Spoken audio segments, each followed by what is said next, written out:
오늘은 양력으로 2046년 1월 14일이고요. 음력으로는 2045년 12월 8일입니다. 오늘 명식은 을축년 기축월 개유일이 되겠고 일지는 개유가 되겠습니다.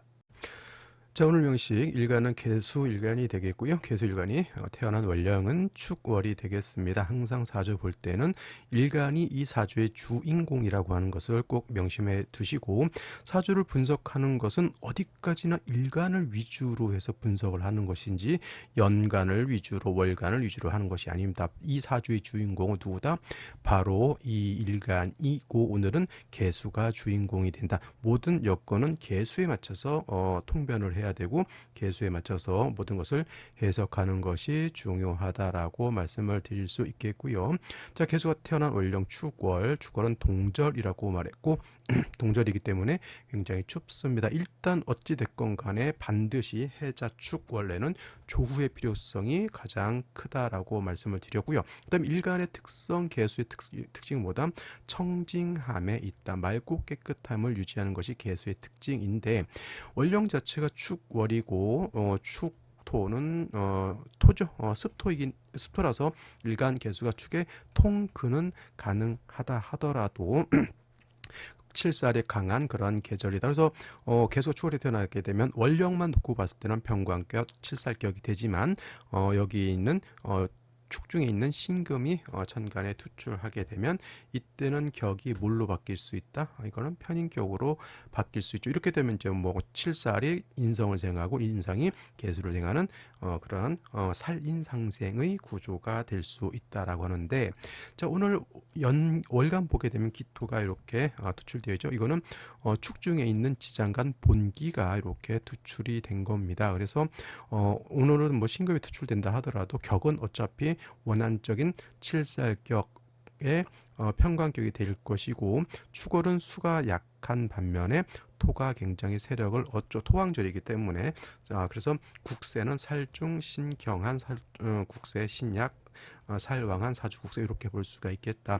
일간이 약해서 많은 관성을, 왕한 관성을 어떻게 감당할 수가 있다 없다? 없다. 그리고 토가 많아지게 되면 개수가 탁수가 될 수가 있겠고, 뭐 토가 다시 많아지게 되면 완전 왕토에서 수가 매몰될 수도 있다라고 하는 것을 감안하시고 사주를 보시는 것이 좋겠고, 일간이 좀 세력이 있다라고 하면 목으로서 토를 제거시키는 뭐 식신 제살이라든가 상관 제사를 해도 좋을 것이고요.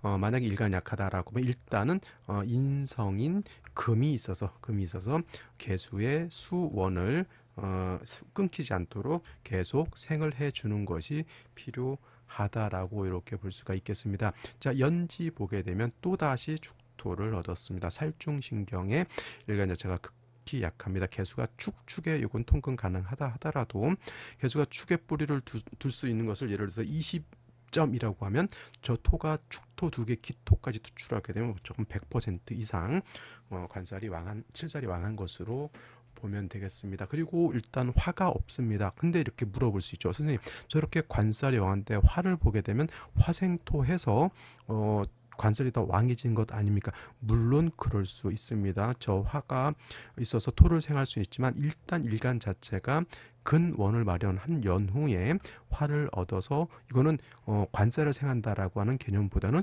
조후를 한다라고 하는 개념으로서 생각하는 것이 좋겠다라고 하는 점. 연간에 뭐가 있습니까? 을목이라고 하는 식신이 있습니다. 목극토에서 을목이 이 칠사를 다 제할 것 같지만, 자, 을목에 뿌리가 있어요 없어요? 없습니다. 일단 3주까지만 놓고 보더라도 일지는 유금이 있어서 개유일지죠. 그러면 을목일간이 뿌리가 전혀 없다라고 하는 점. 을목 입장에서 토가 너무 많죠. 그렇죠. 그럼 어떻게 됩니까? 오히려 토다 목절이 될 수가 있겠다라고 하는 점. 그래서 이 을목이 뿌리가 없기 때문에 제사를 할 수 없겠고, 그냥 단지 인성인 금을 얻어서 뭘 할 수 있다? 금생수해서 이거는 살인상생이라고 표현을 하죠. 칠살이 인성을 생각하고 인성이 나를 생각한다. 살인상생의 구조가 되어 있다. 일단 유축해금에서 일간을 생각해 주는 것은 좋긴 하지만 여러분들이 꼭 하나 또 알아두셔야 될 것이 또 무엇이냐면 유축해서 개수일간이 굉장히 겁나게 억수로 신왕하다 이렇게 볼 수도 있겠지만은 유금하고 신금의 차이는 뭐냐면, 자, 유금 같은 금이기 때문에 금생수는 할 수 있습니다만은 통근이라고 하는 차원에서 봤을 때 여러분, 개수는 유금의 통근이 돼야 안 돼요? 안 됩니다. 개수는 신금의 통근이 돼야 안 돼요? 됩니다. 그러면 통근이라고 하는 차원에서 봤을 때는 유금으로서 개수를 생하는 것보다는 신금의 개수가 통근을 하고 그 다음에 신중에 있는 금으로서 개수를 생하는 것이 월등히 개수 입장에서는 좀 좋다는 얘기입니다. 물론 이제 이런 거 얘기할 수도 있어요.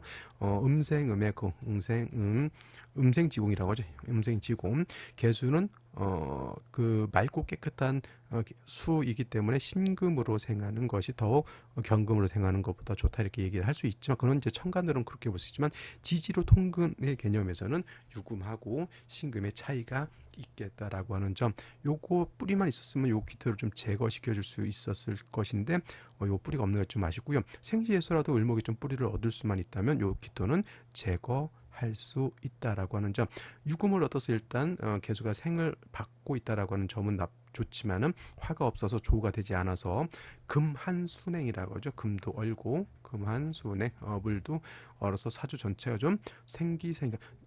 여름에는 시원해야 되는 거고요. 겨울에는 따뜻해야 되는데 온기가 하나도 없으니 생기생의가 없게 되었다 이렇게 보시면 되겠습니다. 자, 그럼 생시를 보면서 설명드리도록 하겠습니다. 자, 제일 먼저 생시 임자시가 나오게 되죠. 임자시.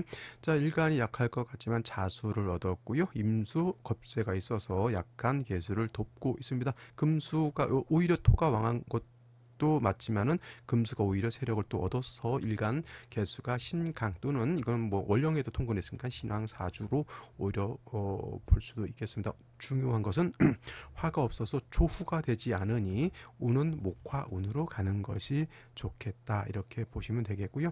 개축시 같은 경우에도 있죠. 개축시 이것도 이제 유축 해금이 되잖아요. 토가 많은 것은 많은 거지만 유축 해금이 돼서 이렇게 금이 개수를 생해 주는 건 나쁘지 않습니다만은 토가 많아서 개수가 탁수가 되는 것은 요거는 어쩔 수가 없습니다. 목이 있어서 좀 토를 좀 제거시켜 주면 좋을 것이나 일목에 역시나 뿌리가 없다라고 하는 점, 이것도 한습합니다. 어쩔 수 없이 조후도 맞춰줘요. 일간이 왕세와 조후의 개념에서 일단은 개수는 뭐 유금의 생, 축토 세 개의 뿌리를 두고 있어서 일단 약하지는 않습니다. 그래서 이런 경우 이제 조후의 문제가 생기죠. 목화운으로 가는 것이 좋겠다라고 하는 점 말씀을 드리고요. 그 다음에 만약에 개유일주이기 때문에 여명의 경우에는 묘대운 때, 신묘대운 때 묘유충이 될 수 있다라고 하는 점을 한번 또 생각해 보실 필요가 있겠다라는 점.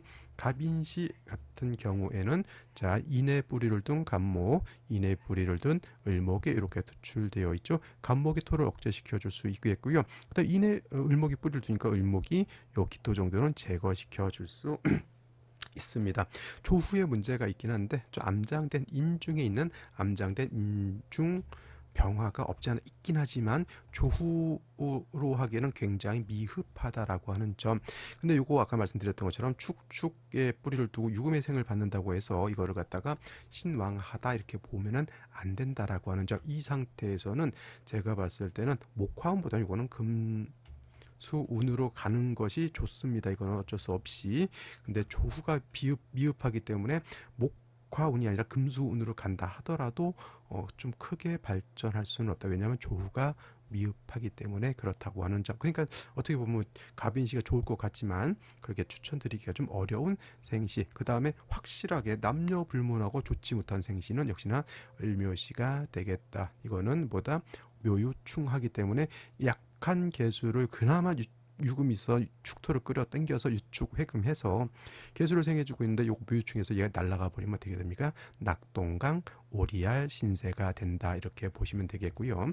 병진시, 그리고 이제 토가 많은 것은 많은 것이지만 역시나 유금의 역할이 좋습니다. 진유합금에서 또 개수를 생하고자 하는 뜻이 있죠. 병화가 있긴 한데 병화가 뿌리가 없는 것은 좀 아쉬운 점이다라고 볼 수가 있겠습니다. 목화운과도 제가 봤을 땐 썩 좋아 보이지 않고요. 금수운으로 가면은 역시나 화가 부족한 좀 단점이 없지 않아 있다, 이렇게 보시면 좋겠고, 차라리 병진시가 될 바에는 간지로 정사시를 선택하고 사주 금국이 되더라도 여기 있는 정사 화로서 조우할 수 있습니다. 그러면 이거는 정사시는 목화운 쪽보다는 금수운 쪽 때 화의 쓰임이 용도가 있다라고 봐서는 정사시는 남자로 태어나는 것을 조금 더 선택해 보시면 좋을 것 같고요. 그 다음에 무오시 같은 경우에는 토왕절에 무토 투출을 하게 되면은 개수가 어떻게 된다? 이거 관사론자 그런 거 논하지 마시고요. 왕도에서 매몰됩니다. 큰일 나겠지요. 그리고 무오시만큼이나 기미시 마찬가지로 개수는 뭘 좋아하지 않는다? 토가 이렇게 많아지는 것을 좋아하지 않는다. 그래서 무오기미시는 제가 봤을 때는 이거는 좋은 생신 아닌 것으로 보여집니다. 경신시, 신유시 일단은 인성이 있어서 개수를 생해주는 것이 나쁘지 않겠죠. 당연히 일간 개수가 신약하지 않은데 모가 되지 않아 조우가 되지 않잖아요. 그럼 이거는 목화운으로 방향을 잡아주는 것이 좋겠고, 신유시 마찬가지이지만 아까 말씀드렸던 것처럼 신유시를 선택할 바에는 저는 경신시를 선택하는 것이 좋겠다라고 하는 점. 그다음에 개해시도 마찬가지로 일간이 약하지 않은데 조후가 부족하다. 이것도 뭐가 어디가 좋겠다? 목화운이 좋겠다. 그러니까 남자의 경우에는 금수 운을 크게 만나기 때문에 뭐 임자라든가 개축 그다음에 뭐 경신신유 개를 만나는 건 좀 부담스럽고, 나름대로 조후를 할 수 있는 생시인데 갑인시는 조후가 잘 안 되고요. 을묘시는 묘유충 때문에 안 되겠고요. 병진시는 화가 부족한, 차라리 갑인시의 인중병화만큼이나 병진시는 이렇게 화의 공력이 이렇게 크지는 못합니다. 그럴 바에는 차라리 정사시를 선택해서 조를 아주 그냥 그나마 좀 뿌리 있는 사화의 뿌리를 둔 정화를 얻는 것이 좀 더 좋지 않을까, 이렇게 보여집니다. 해서 일단 일간도 튼튼하고 조후도 잘 되어야지 좋은 사주가 된다라고 하는 것 말씀을 드리면서 오늘 강의는 여기서 마치고요. 저는 내일 또 찾아뵙도록 하겠습니다. 감사합니다.